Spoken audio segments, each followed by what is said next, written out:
take that and transition into the next thing, right? Jermell, Charlo, his rants, his built up animosity for Errol Spence because speaking of Thurman and Fundora and being a hard code to crack, Jermell said, "Yeah, Errol, you can't beat him. You can't beat him. You can't beat him."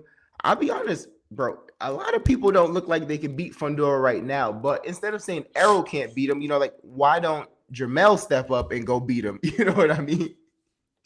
Yeah, that was crazy. I don't know what Jermell. It had me thinking like, yo, what? Like, what does Errol got to do with this? Like, Errol is living rent free in Jermell's head.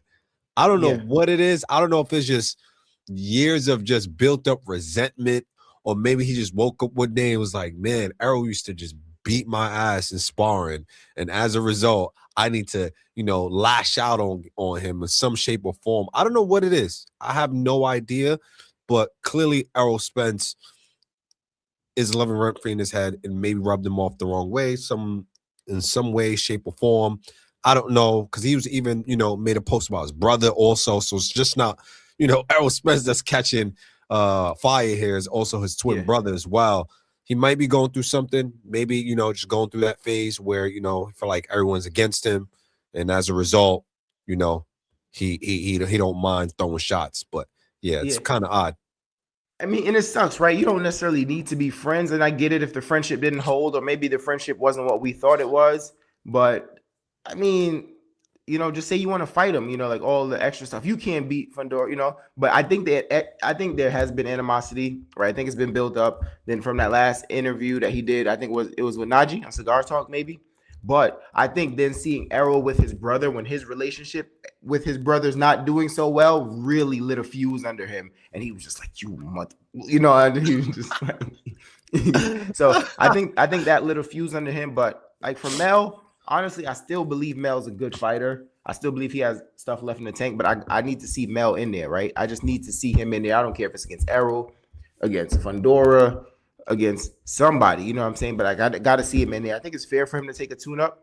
I think it's fair for him to take a tune-up, but there's so much fights to be had at 154. I think he needs to jump in there and fight. What do you think? Yeah, he has to get into the fights. I don't know what he keeps referring to. I've been wanting to fight, but they didn't let me. I don't know who he's referring to. I don't know if he's referring to his handlers or who he signed to as to why those fights wasn't happening. He keeps saying that. I don't understand. I don't get it. Yeah. All right. Let me ask you this about Mel, right? If Mel were to get back in there, and let's say it's not necessarily a tune-up he takes, would you prefer to see him? Well, Fundora already beat Thurman, but like the Mel Fundora thing was brewing for so long, right? In fact, that's how Zoo Fundora 1 happened, right? Because Mel hurt his hand and had to come out of that fight. Yeah. So would you rather see Mel go in there and fight the winner of Thurman Fundora, who was Fundora, go after Fundora, or would you rather see him try to wait for Errol Spence, Tim Tszyu? I'd rather him wait for Errol Spence, Tim Tszyu, if I'm being honest, in hopes that Errol Spence beats Tim Tszyu. Now, does Errol Spence beat Tim Tszyu? I don't know, but that would be a way better story, once brothers turned enemies into a big mega fight. But the storyline is better. But the Tim Tszyu fight has been brewing for a long time too, and people kind of saying like, "Yo, duck Tim Tszyu," and he wasn't anxious to fight Tim Tszyu. So I think either of it makes for a good fight.